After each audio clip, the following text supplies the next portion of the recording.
Assalamualaikum warahmatullahi wabarakatuh.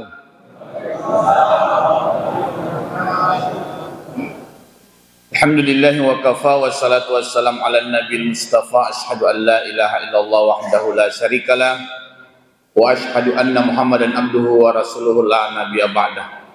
Allahumma salli wa sallim wa barik ala nabiyyina Muhammad wa ala alihi wa ashabihi ajma'in.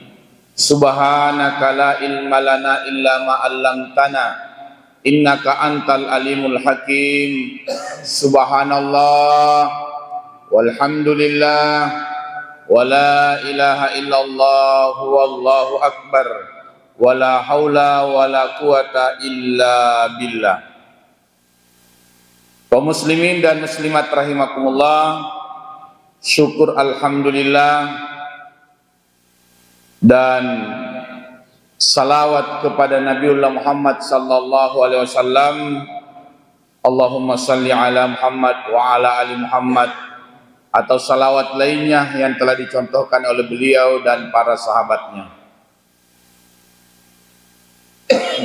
Salah satu hal yang kita syukuri pada kesempatan ini adalah terkabulnya doa tak semua.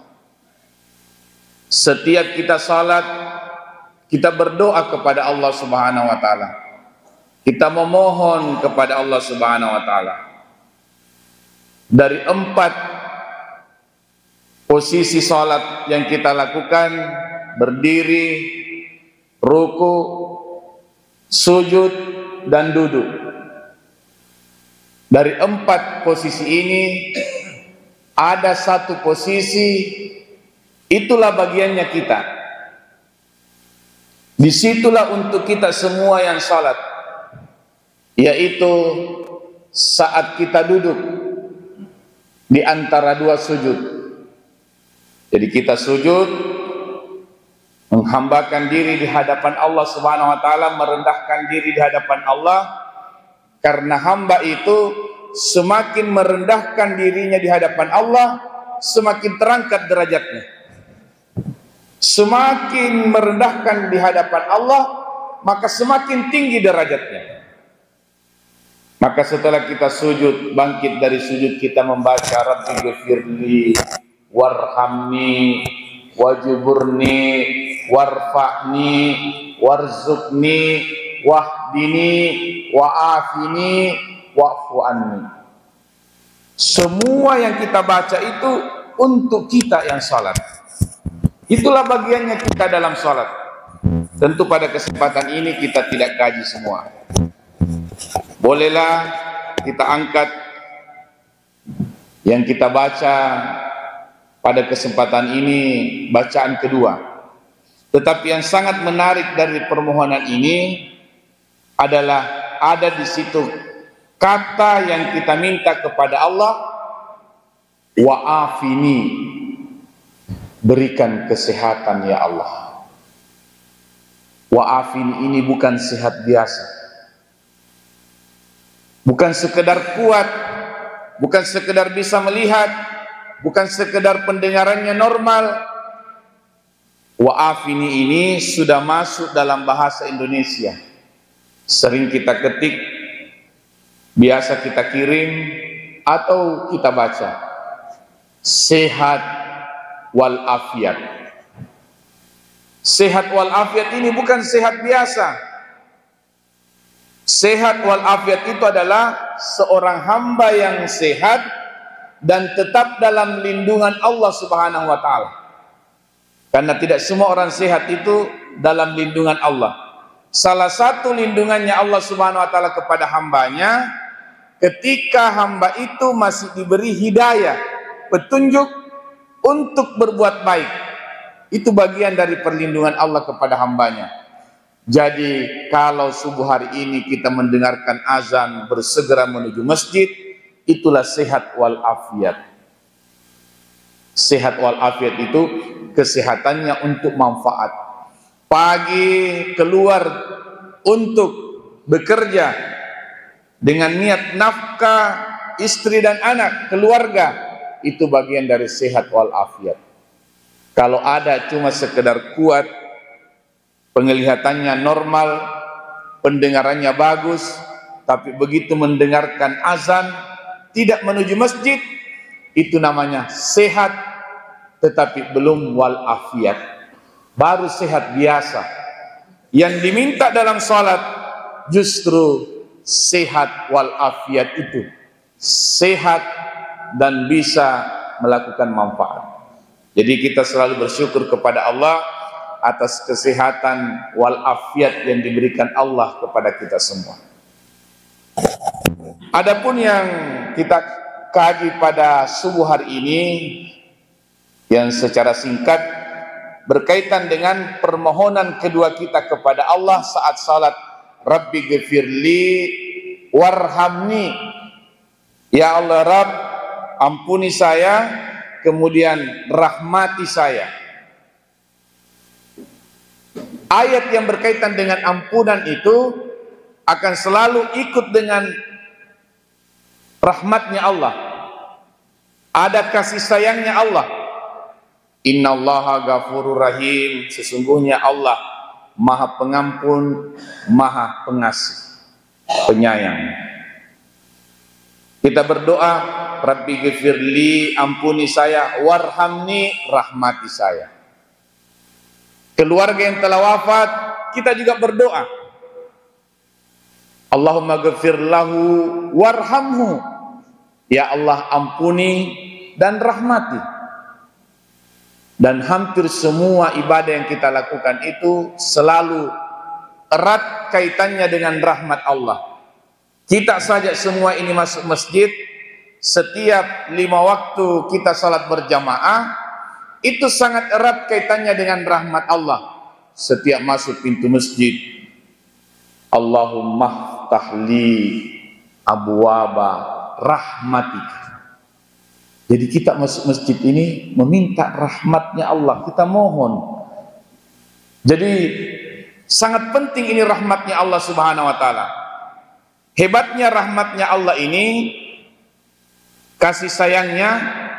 Kalau orang Bugis itu kalau rahmat maka di pamasih punna mangkasar anak-anak pangamasyanna Allah Ta'ala. Biasa saya dengar orang tua, kalau orang Bugis misalnya ditanya, mau kemana? Magkadamelok kalau di Makassar. Biasa ikuti, kuna masiki puang Allah Ta'ala, letuk ka tetes 10-2.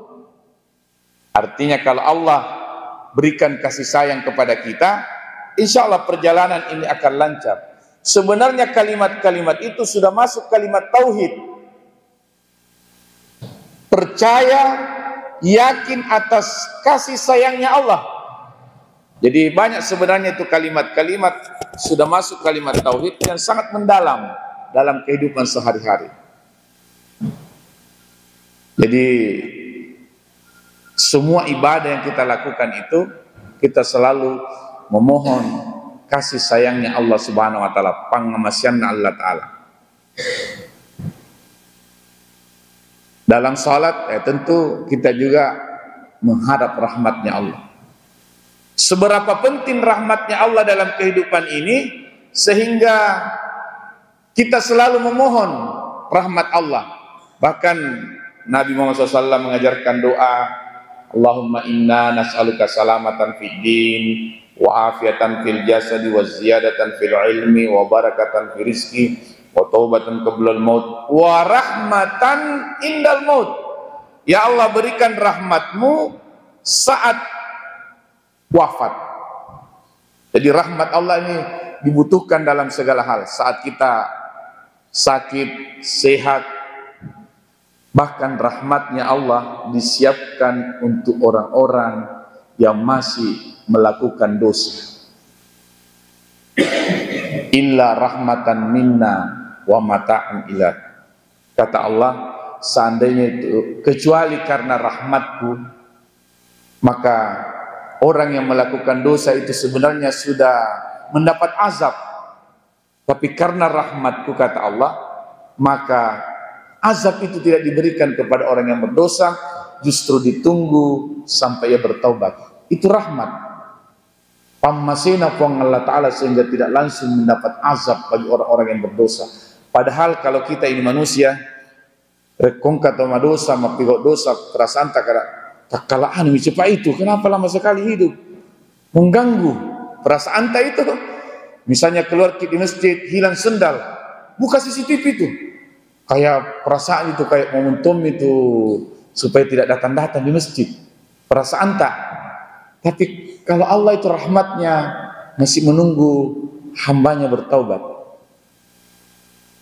Jadi makanya kalau ada dosa tak, nah belum ketahuan itu bagian juga dari rahmat Allah. Masih natutup gitu aib tak pang Allah Ta'ala. Jadi kalau ada dosa tak sekarang dan belum ketahuan, itu memang makin sebelum ketahuan. Iya, karena kalau ketahuan itu agak berat itu. Allah itu tidak melihat masa lalu, Allah. Tapi manusia cenderung melihat masa lalu. Jadi kalau misalnya ada dosa, masih Allah yang tahu itu dosa, tak aman itu. Tapi kalau nak tahu misalnya sama tak manusia, tidak berhenti itu bicara. Bahkan biasa judul pembicaranya dia bilang, jangan bilang-bilang nah, kau tujuh kutanya. Judulnya jangan bilang-bilang, satu kompleks tahu semua nanti itu.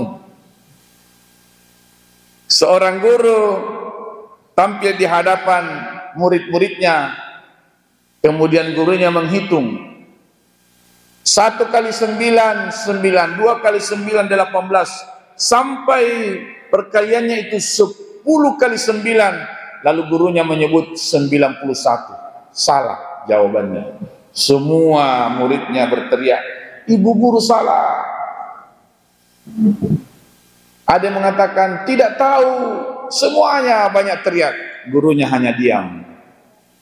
Begitu selesai murid-muridnya bicara, giliran gurunya yang bicara, lalu berkata, wahai anak-anakku semua, itulah kebanyakan manusia. Saya menghitung 10, 9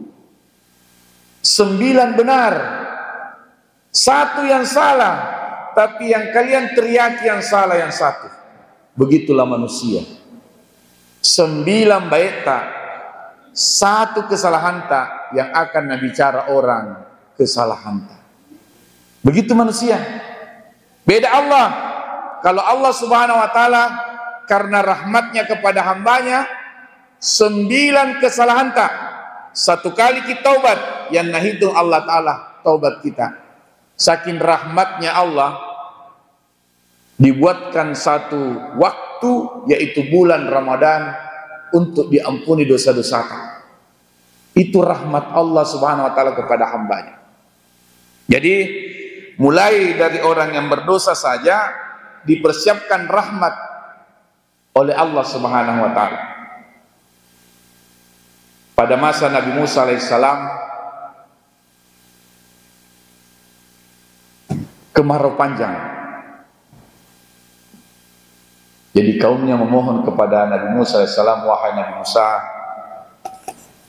mintalah kepada Allah Subhanahu wa Ta'ala agar hujan turun. Lalu Nabi Musa langsung memohon kepada Allah, dan Nabi Musa itu wa kallamallahu Musa taklima, kata Allah. Allah itu berkomunikasi langsung dengan Nabi Musa alaihissalam.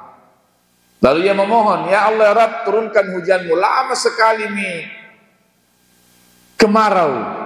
Kata Allah kepada Nabi Musa alaihissalam, Musa, kuturunkan hujan, tetapi kumpulkan semua kaummu dan engkau bersama-sama berdoa kepadaku. Singkat kisahnya, Nabi Musa alaihissalam mengumpulkan kaumnya di satu tempat, kemudian ia berdoa kepada Allah Subhanahu wa Ta'ala. Dan saat berdoa, doanya belum dikabulkan. Nabi Musa alaihissalam bertanya kepada Allah, ya Allah ya Rabb, aku sudah berdoa kepadamu dan mengikuti apa yang engkau perintahkan. Saya berkumpul kemudian kami berdoa. Kata Allah, tidak kukabulkan doamu. Lakukan dosa selama 40 tahun dan tidak pernah bertaubat. Kata Allah, ia harus berdiri dan tinggalkan tempat ini. Maka Salim meliriklah, igana roh, igana dik nang ketoba gapa dosana. tapi tidak ada satupun yang berdiri. Yang berdosa itu juga tahu dirinya bilang saya ini namanya Nabi Musa ini. Tapi orang itu berkata, ya Allah ya Rabb, rekomet dek kaya masirika. Kalau saya berdiri ini akan ditahu semua oleh orang yang hadir di sini bahwa saya lah pelaku dosa. Saya malu ya Allah. Tetapi orang itu langsung bertaubat di tempat itu dan waktu itu. Lalu ia berkata, ya Allah ya Rabb, kalau saya ketahuan saya malu bersama dengan keluargaku, tapi saat ini aku memohon kepadamu ya Allah, aku bertaubat kepadamu ya Allah, dan tidak akan mengulangi lagi. Dan taubatnya dikabulkan Allah subhanahu wa ta'ala. 40 tahun melakukan dosa, sekali bertaubat semuanya dihapus. Apa itu? Bukan sekedar ampunan kalau begitu, tapi rahmat, pamase, pangamaseyang pun nama kasara. Lalu Allah berkata kepada Nabi Musa, wahai Nabi Musa, sekarang berdoa kembali bersama dengan kaummu. Berdoa kembali. Saat itu pelumpi semua selesai doanya, turun hujan. Nabi Musa berkata, alhamdulillah, doa kami dikabulkan. Tapi Nabi Musa penasaran juga. Ya Allah, yang mana kaumku itu yang melakukan dosa selama 40 tahun itu? Kata Allah kepada Nabi Musa, wahai Nabi Musa, itu hambaku 40 tahun berdosa, aku tutup aibnya, tidak ketahuan. Itu karena rahmatnya Allah. Dan sekarang itu hambaku Nabi Musa sudah bertaubat.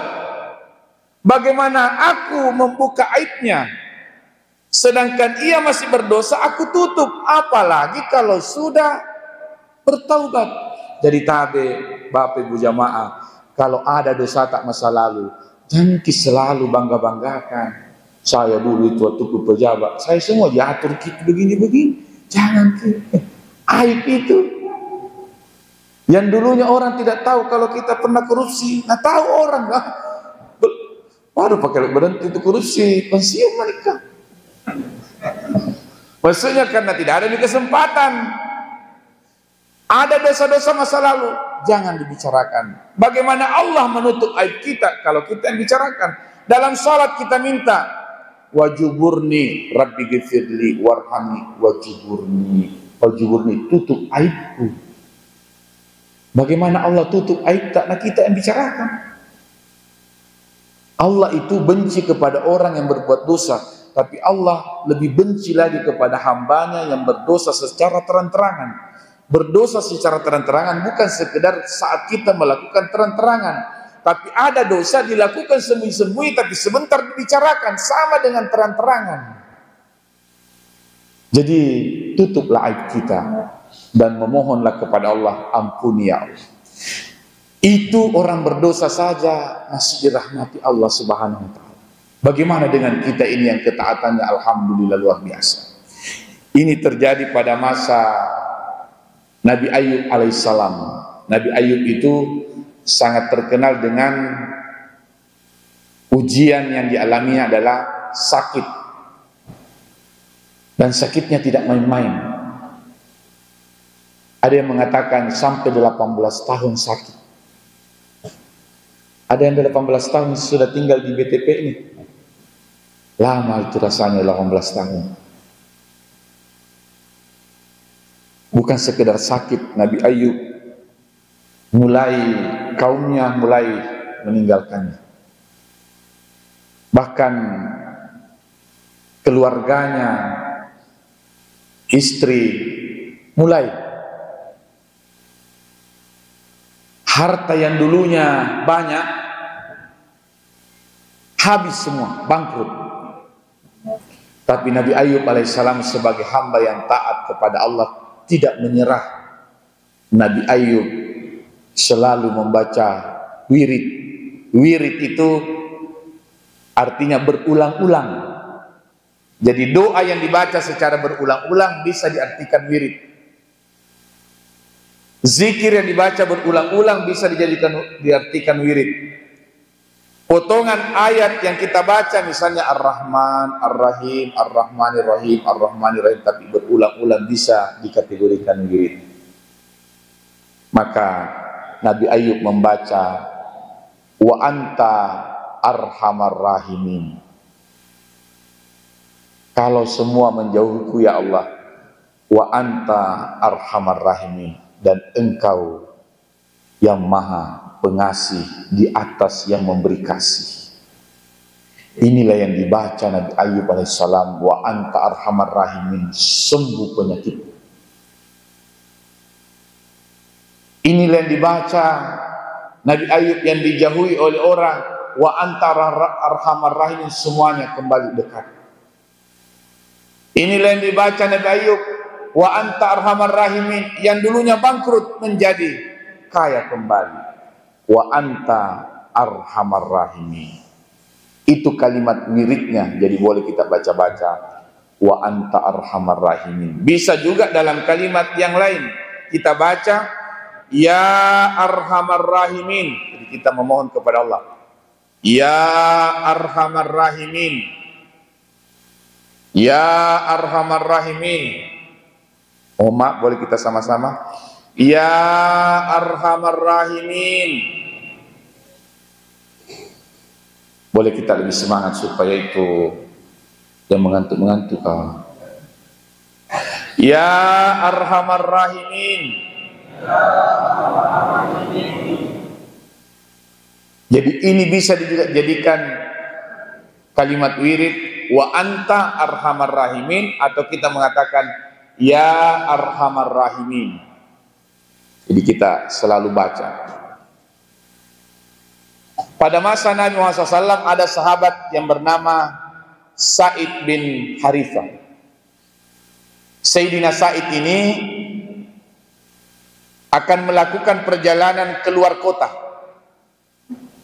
Dan kalau sebahagian masyarakat pada saat itu kalau mau keluar kota itu menyewa, sama dengan kita ini ada ibaratnya kendaraan yang disewa sehingga kita bisa dari Makassar ke Bulukumba, ke Parepare, ke yang jauh.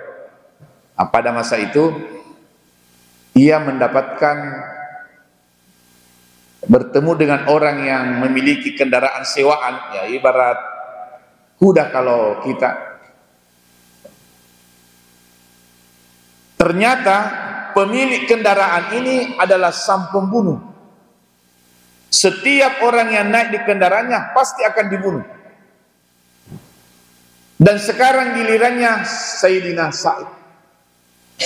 Jadi normal aja kayak disewa aja dalam perjalanan. Kemudian ia berkata, kalau saya itu disewa harus ikuti aturanku.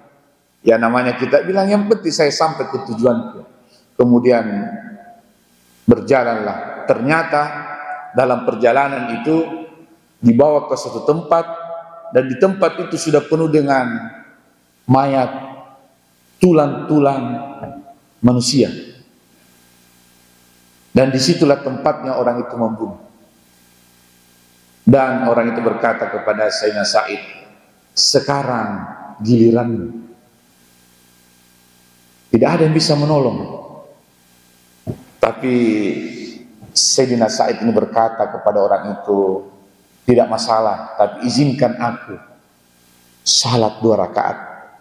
Orang itu sambil tertawa kayak mengejek-mengejek, dia bilang, iya sempajan, namanya itu mas sempajan nama timu toh. Seakan begitu, silakan salat, silakan. Nah banyak di sebelumnya begitu, nah habisi semua, ketawa-ketawa begitu kayak meledek ya. Tapi dengan tenangnya Sayyidina Sa'id ini sholat 2 rakaat. Setelah sholat ia mengingat bacaan itu, ya arhamar rahimin. Begitu dibaca dengan penuh harap, karena kalau kita itu berdoa kepada Allah Subhanahu wa taala khaufa wa tama'a, jadi kita merasa takut dan penuh harap. Jadi kalau berdoa memang penuh harap, jangan ragu-ragu. Ya Allah, Rabb, nah terima mau ini kapan deh? Nego pasti didosau. Harap dan membaca ya arhamar rahimin. Begitu dibaca, malaikat turun dari langit ketujuh ke langit bumi. Dibaca kedua kalinya, turun, dan sampai ketiga kalinya dibaca, maka malaikat itu sampai kepada Sayyidina Sa'id untuk menolong dan tidak jadi dibunuh. Malaikat itu berkata, bacaan ya Arhamar Rahim, ya Arhamar Rahimin itu pertama, langit bergetar, langit ketujuh bergetar, sehingga aku menyadari apa yang menyebabkan kasih sayang Allah ini turun ke bumi. Malaikat itu turun. Bacaan kedua semakin turun ke langit bumi. Bacaan ketiga yang menolongnya dengan bacaan ya Arhamar Rahimin. Jadi kalau orang Bugis makeda diale pas sapwale selalu dibaca ya Arhamar Rahimin. Kita tidak tahu, bisa saja ada yang berniat jahat kepada kita, tapi insya Allah kasih sayangnya Allah akan selalu menyertai kita. Ya Arhamar Rahimin. Jadi wirid ini ya Arhamar Rahimin atau wa anta Arhamar Rahimin bisa diperuntukkan sebagaimana yang dialami tadi Nabi Ayub alaihissalam. Jadi misalnya kita lihat-lihat, lihat ini menantuku, anak-anakku agak kurang-kurang harmonis kita. Aki baca-bacakan itu ya Arhamar Rahimin atau wa anta Arhamar Rahimin. Cuma kalau dibaca bukan sekedar dibaca, saat dibaca tato dok miria tinta orang Makassar. Kalau orang Bugis metok, kalau di sini namanya mete. Jadi metok ila lengati. Jadi kita mengatakan ya Arhamar Rahimin, tapi metok ila lengati tak hadir dalam hati kita permohonan sesuai yang kita inginkan. Jadi misalnya ada keluarga kurang harmonis, ya Arhamar Rahimin, tato dok kita, ya Allah berikan kasih sayang anak dan menantu. Ya Arhamar Rahimin, kita sedang sakit atau ada keluarga yang sedang sakit, ya Arhamar Rahimin, dengan kasih sayangmu ya Allah berikan kesembuhan kepadaku, kepada anakku. Termasuk yang kita doakan tadi, kita doakan sama-sama dengan ya Arhamar Rahimin, semoga Allah memberikan kasih sayang dan menyembuhkan penyakit keluarga tersebut. Jadi kita tinggal ingatkan berkaitan dengan ekonomi ya Arhamar Rahimin. Jadi ibu-ibu rajin-rajin baca-baca ini, paling bagus kalau dibaca-baca. Ibu dekatnya suamita ya Arhamar Rahimin. Menjelang lebaran tidak narasa itu yang simpan-simpan ke 3 bulan yang lalu keluar semua itu ya Arhamar Rahimin. Iya, menjelang lebaran ini bapak nah ya Arhamar Rahimin. Jadi sebenarnya bukan kita minta kasih sayang dari suami, bukan kita minta kasih sayang dari istri.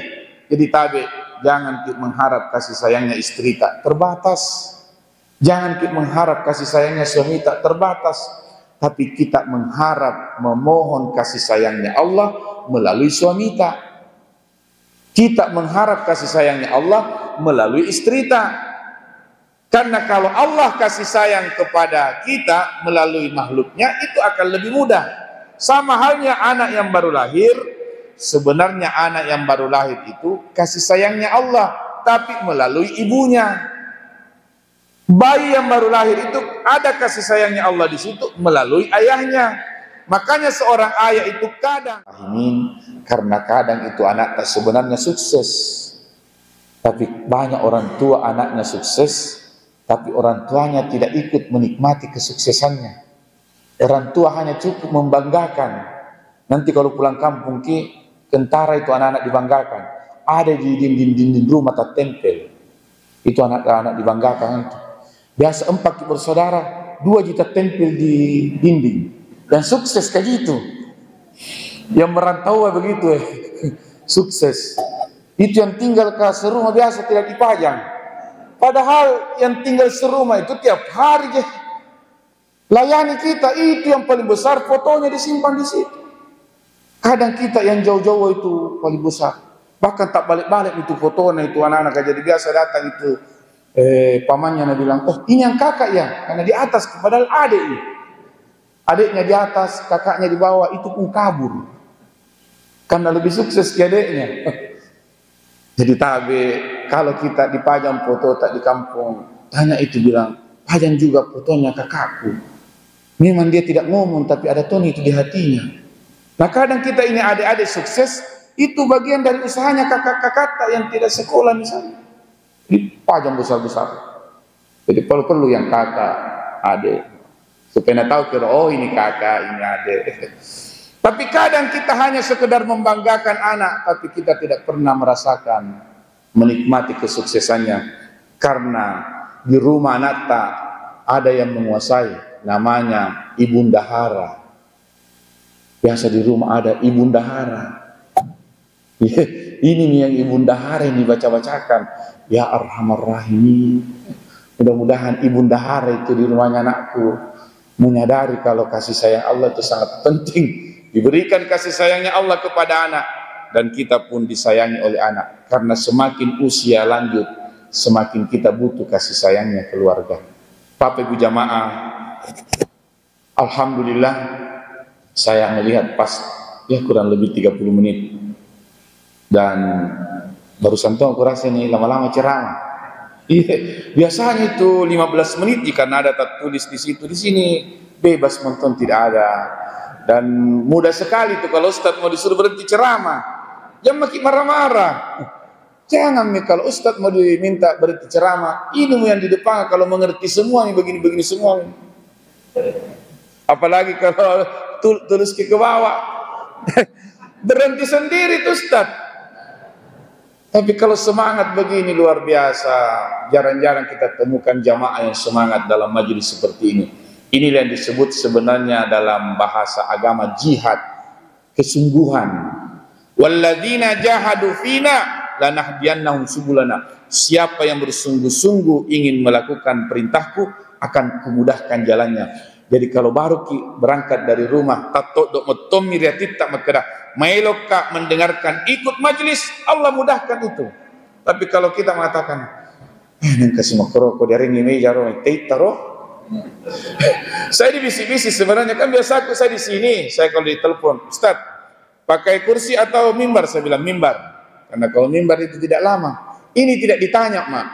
Dan semuanya Ustaz di sini Ki, supaya lama-lama aku kena mati meja. Allahu Akbar, hebat juga panitia ini. Sebagai kesimpulan, mengapa kita membutuhkan rahmatnya Allah? Jadi kita sehat butuh rahmatnya Allah. Kita menjelang wafat butuh rahmatnya Allah. Kita berada di alam barzah butuh rahmatnya Allah. Bahkan sampai ke surga kita butuh rahmatnya Allah.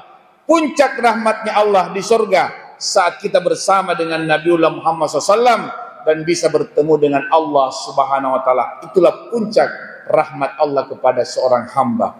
Tentu pada kesempatan ini kita belum bahas semua bagaimana rahmatnya Allah saat kita sakaratul maut berada di alam barzah sampai ke surga. Kita tutup dengan rahmatnya Allah di dunia. Fabima rahmatin minallahi lintalahum. Seandainya bukan karena rahmatku, maka kalian itu tidak bisa lembut antara satu dengan yang lain. Jadi kita itu bisa akur, itu karena rahmat Allah. Pikiran kita beda-beda, pilihan kita tidak sama. Kemarin ada yang satu, ada yang dua, ada yang tiga. Sekarang bukan lagi satu, dua, dan tiga, tapi ada yang menang, ada yang kalah. Meskipun itu kita bicarakan menang atau kalah, tapi kalau tetap kita saling menyayangi antara satu dengan yang lainnya, jamaah lewat di sebelah, ada juga lewat di sini, semuanya ketika ketemu tersenyum, itu bagian dari rahmat Allah. Meskipun beda pilihan, beda cara pandang kita, tetapi saat bertemu masih bisa tersenyum, itulah rahmatnya Allah. Maka tabe dalam sebuah jamaah itu bangunlah kasih sayang. Dan salah satu diajarkan dalam agama Islam membangun kasih sayang di sini. Di sini tempatnya, yaitu jabat tangan. Jadi rajin-rajin jabat tangan. Jangan-jangan ini masjid banyak pintunya, kalau satu lewat sana, tidak pernah ketemu satu di sini terus, satu di sini terus. Harus masuk jabat tangan. Dan jabat tangan itu dalam agama bukan sekedar bersentuhan antara tangan kita dengan tangan saudara, tapi disitulah hubungan emosional. Makanya saat jabat tangan ikuti dengan senyum, Itulah nilai-nilai sosialnya itu. Jadi mulai sekarang alhamdulillah kita akan selalu tersenyum, sampai di rumah buka pintu langsung senyum sama ibunya. Apa itu? Nah, kenapa begitu? Dan ini rahmatnya Allah Subhanahu wa taala. Karena berat tong itu kalau ketemu di saudara tanah biar senyum tidak ada tong, kayak anu tong dirasa. Ini orang rajin sujud tapi tidak tahu senyum, kayak anu dirasa, kayak berat tong dirasa itu. Tapi hamba yang paling istimewa itu kalau sujudnya bagus, senyumnya normal. Itu kasih sayang. Mari kita berdoa. Ya Allah ya Rabb, bismillahirrahmanirrahim, alhamdulillahirabbil alamin, Allahumma shalli ala Muhammad wa ala ali Muhammad. Ya Allah ya Rabb, mudah-mudahan majelis ini menyebabkan rahmatmu. Irhamna ya arhamar rahimin, irhamna ya arhamar rahimin, irhamna ya arhamar rahimin. Ya Allah ya Rabb, mudah-mudahan Engkau beri rahmat kepada kami semua, kepada keluarga kami, dalam usaha kami ya Allah, dalam kesehatan kami, sehingga kami semua termasuk hamba yang selamat dunia akhirat. Rabbana atina fid dunya hasanah wa fil akhirati hasanah wa qina adzabannar. Wa sallallahu ala Muhammad wa ala ali Muhammad walhamdulillahi rabbil alamin. Amin ya rabbal alamin. Wallahu waliyul muttaqin. Wassalamualaikum warahmatullahi wabarakatuh.